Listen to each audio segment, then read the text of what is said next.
Hello and welcome to another Fresh Off the Stalls for today. And it's a bit fresh off the stalls after hours because it's quite late, which means I'm going to have to keep this quite short because I do need to get to bed. But, I still absolutely need to do a Fresh Off the Stalls for what I've just seen, which is odd-shaped balls. Yes, the pun is intended because it's a play about homophobia in sport, specifically rugby. So it's written by Richard D. Sheridan, and actually it's a family team. So written by Richard Sheridan and performed by Chris Sheridan, and it's pretty damn good. I really loved it. So the whole gist of it is that there's this rugby player who's just about to hit it big as a sports star, and then it kind of comes out that he's been having an affair with someone that's not his wife and someone that is a man. And then, of course, all sort of shit hits the fan. Sorry, swearing, all such a poo hits the fan. And the play itself explores from the rugby player's perspective about this kind of like coming out and coming to terms with their own sexuality. It's extraordinarily well written. What I love about it is that it really does fly in the face of every sort of coming out cliche that you can think of.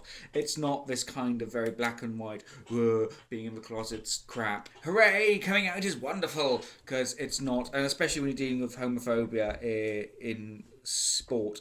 And we're not just talking about the outright homophobia as well, it also explores the sort of like, you might have the support of other people within the profession, but there's still those little bits of casual homophobia that sort of still come through. They empathise, but they don't understand. And then the whole kind of thing, like looking back at the relationship with with the player's then wife, in relationship to the guy he was having an affair with, and how it made him feel, how it made him think. It's really complicated. It's very well thought out, and it's not something that just very simply puts the issue out there. It puts the issue out there very intelligently, with a lot of depth, and performed fantastically by Chris Sheridan. I did happen to have a quick chat with him afterwards. I have a thing for rugby players, I have a thing for gingers, and he's both of those, but he's straight. Meh. Unfortunately, but it's great that I don't know why I have to bring up his preference, because straight or gay or whatever he wants to identify as, he is brilliant at playing the main character, just managing to empathise and really embody all the really difficult things that that character is going through.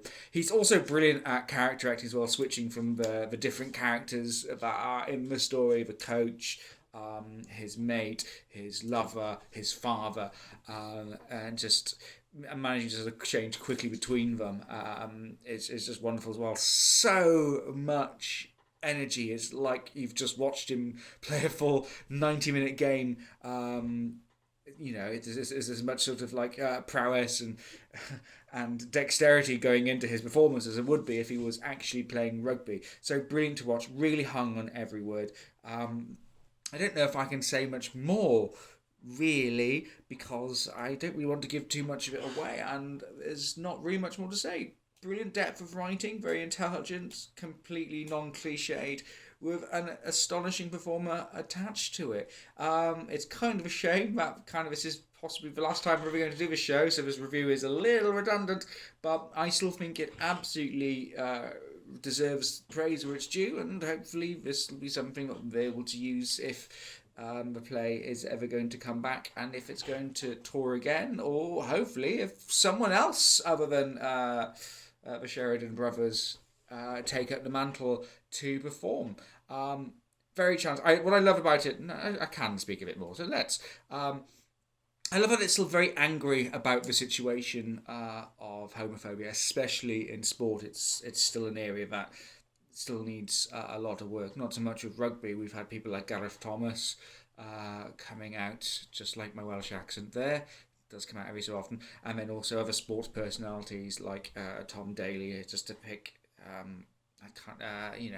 famous names. And it's a work in progress, but there's still stuff there, and it still deals it. It comes from a place of frustration, but it doesn't let that frustration with the issue cloud the sort of the interest and the intellect of the piece. So I was really surprised as well to find out this is actually Richard Sheridan's first ever piece of writing. So there's which makes it even more astonishing that this is a piece of new writing that it's just so well done. It's got its mind and its heart in the right place. I mean, I love the fact that